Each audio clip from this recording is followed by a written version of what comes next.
Hi, welcome back. This is Islam PowerPoint number 1. So let's get to it. Okay, so you see that this is blank. It's because I'm just going to explain to you what we're going to be covering in the Islam PowerPoint. So the first thing we're going to be doing is just going over the biography of Muhammad. Much like Christianity, you begin with the founder of that religion, Jesus Christ. We go over his biography. Same thing with Islam. We go over the biography of the founder of that religion, who is Muhammad. So we're going to go over his biography, and we divided it into two sections: his early years, or his Mecca years, and then his Medina years. And these are two locations, two cities in Saudi Arabia. The life of Muhammad that you're going to be watching also talks about it, also splits up his life this way. And also the book that is allegedly written by Muhammad, the Quran, the holy book of Islam, is also divided into two sections, the Mecca section and the Medina section. So it's very commonplace in Islam to actually divide things in according to those two locations. Okay? So we're going to be talking about his biography, and then what happens immediately afterwards. It's quite tumultuous.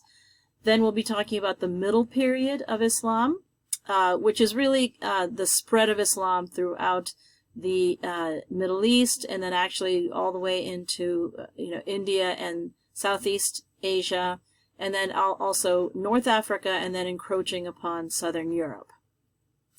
And also the variety of Muslim groups that were around at that point. Then we'll talk about the modern period. It's kind of a combination of industrialization, exploitation, and then a lot of Muslim countries kind of gaining the upper hand again with the production of oil. So we'll go over that. We'll go over what is Islam, what are the kind of fundamental concepts of Islam, what are the basic theological concepts in terms of the religion itself, and then what are the 5 pillars of Islam. So these 3 slides, it's easy to kind of confuse them because there appears to be like 5 things of something. Just remember, there are the main concepts of Islam, theological concepts, and then pillars of Islam. So don't confuse or conflate those 3 separate slides. And then that is it. So we are going to start with his biography. Okay, so Muhammad is the founder of the religion of Islam. He was born in 571 CE. So out of all the religions, actually, except for Christianity, he is on this side of the millennium. Do you know what I mean? Like, he's not BCE. All Hinduism, Buddhism, Judaism, all were founded really, really early on, over 2,000 years ago. Islam, it was founded around 1,500 years ago. So that's actually the most recent out of our religions that we're studying. It is also the 3rd historical religion. So we have Judaism and Christianity, and then Islam is the 3rd historical religion that we're going to be looking at. So in other words, there's no samsara, or things aren't artificial. God is real, we are in relationship with God. So it's the same sort of understanding that we had with Judaism and Christianity. So he's born in 571 CE in Mecca, which is in Saudi Arabia, in a tribe called the Qurayshites. Back then, a lot of kind of wheeling and dealing and socializing and intermarriage and all this stuff were done along tribal lines. So you would identify yourself according to what tribe you belong to versus what city. So he was in a tribe called the Qurayshites. This is one of the leading families or clans in the Mecca region along the caravan route. Now, if I were to expand this map a little bit, you would notice that here's Mecca and here's Medina, and this kind of caravan route is where would you travel to exchange your goods. So you'd have to kind of go up the Red Sea, maybe go into North Africa this way, and then up this way into the areas of Israel or Syria, and then up around here into Turkey and Greece. So essentially, the caravan route is part of that overland trade route that we actually heard about at the beginning of Hinduism. So this is one of the leading families that participated in the economic, goings on of the caravan trade. Now, Mecca is a coastal city. This caravan goes up and kind of through Medina. So just remember that, because that's going to be quite crucial. His parents pass away, so his uncle adopts him. He's mistreated in his uncle's business. Some people say maybe because the uncle wanted to take over his brother's business who had passed away, and there's all this kind of shenanigans going on. So at 25 in 596 CE, he begins working for a woman named Khadijah, who's older, who owns a caravan, and not only wins over the business, but wins his way into her heart, and eventually they get married. So he now owns or runs a caravan business of his own. So he's a successful businessman. Okay. He eventually will have 13 wives. Khadijah is the only one who gives him his only child, Fatima. But he has a favorite wife later on, a younger one. But basically, Khadijah is really the one who gives him an heir. Muhammad's cousin, Ali ibn Abi Talib, is actually Fatima's husband. So afterwards, Ali is not only his cousin, but also his son-in-law. And so later on, there will be a power struggle after Muhammad dies, where some people called the Shi'at al-Ali, or Party of Ali, will support Ali as the heir, versus a group of advisors that Muhammad kept close to him. So I'll go over that later when we talk about what happens after he dies. Okay, so as he is working for Khadijah and owns his own business, now he doesn't have to work so hard because he's rich and he's a wealthy businessman. So he starts making these pilgrimages off into the desert. And one of these pilgrimages, the angel Gabriel appears to him at Mount Jabal al-Nur and says, recite in the name of your Lord. Now, this is kind of like what happened to Moses. Wait, what? What's going on? Recite in who? And it ends up that Gabriel announces to Muhammad that there is Allah, Allah, which means the God. And so now Muhammad feels compelled to go back to Mecca and preach this new religion where there's only the God, Allahu. Okay? So he goes back, but people in Mecca don't like it and think he's a little weird, and he wasn't really successful, and they kind of wanted to run him out of town. He does gather disciples and people are following him, but for the most part, the mainstream people in Mecca do not like him. Okay, so his message is God is one, God is all-powerful, the creator of the universe, but he's not successful. I'm going to go over exactly why when I go over the religion of Mecca in the next slide. In 620, he has a dream where he's transported to Jerusalem by riding Barak, yes, the same name as Barack Obama, Barak, a divine horse. And this makes Jerusalem one of the holy cities of Islam as well, because in his vision, he in fact went to Jerusalem and gets transported. Because he's in conflict with the religious authorities of Mecca, he is forced to flee to Medina, the northern city in Saudi Arabia, and this is called the Hajj or the Hijrah. So the Muslim calendar is actually based on that year, 622 CE, the year of the Hajj. So that is actually ground zero, or year zero, for the Muslim calendar, is 622. So right now they would probably be something around 1400 something, the year of the Hajj. Okay, so why were they so resistant? All right, so this is the religion in Mecca. I'm sorry that the print is so small. In fact, I will try to make this a little bit bigger. And now, after receiving his revelation, let me make it a little bit bigger. Muhammad then begins to gather this small following about this kind of monotheistic idea of the God.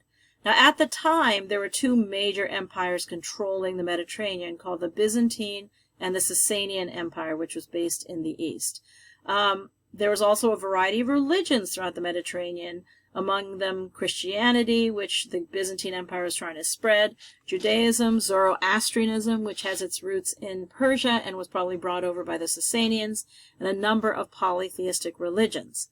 One of those religions is something that focused on this black stone, the Kaaba stone of Mecca. In that region, this Mecca region was clan-based, and Many clans like the Qurayshites depended on caravan trade, with goods and resources. And so there was always a constant kind of threat and danger. The desert represented danger versus the protection of the city. So by the time Muhammad, takes over, let me just get closer here. So by the time we get to the time of Muhammad, the Qurayshite clan had been divided into a whole, it was a very stratified society. And each clan basically had a clan god that they would pray to and make offerings to in order to protect them from the other clans. And so there was a lot of kind of infighting, and it was a little, what they call the Jahiliyyah, or the time of ignorance, where everyone was kind of fighting.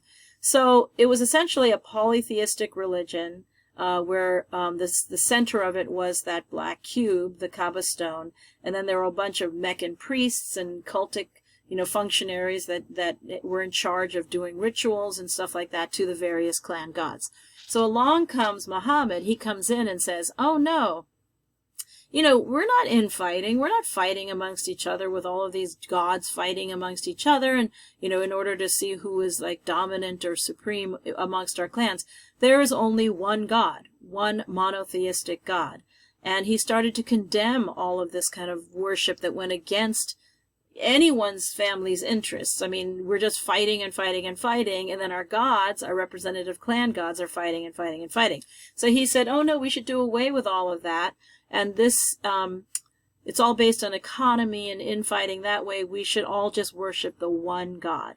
Ironically, these gods that they would attribute to be living in the desert, which is kind of the realm of the unknown, were called jinns, Jinn, and jinns is the root of the term genie. They're actually genies that they would kind of appease by making offerings, and of course they would trick. So what Muhammad is dealing with or battling with is a polytheistic religion, and he's trying to introduce monotheism into there.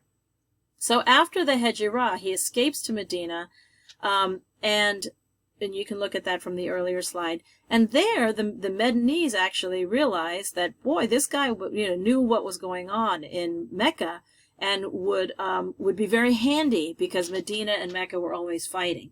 So it ends up that there was a war, and they enlist Muhammad's help in finding out information of the caravan trade route and the business dealings and where everything was in Mecca, and he helps them. So he essentially becomes a chief in Medina, because he helps the people in Medina fight the Qurayshites, or the Meccan people, basically being a traitor to his own people.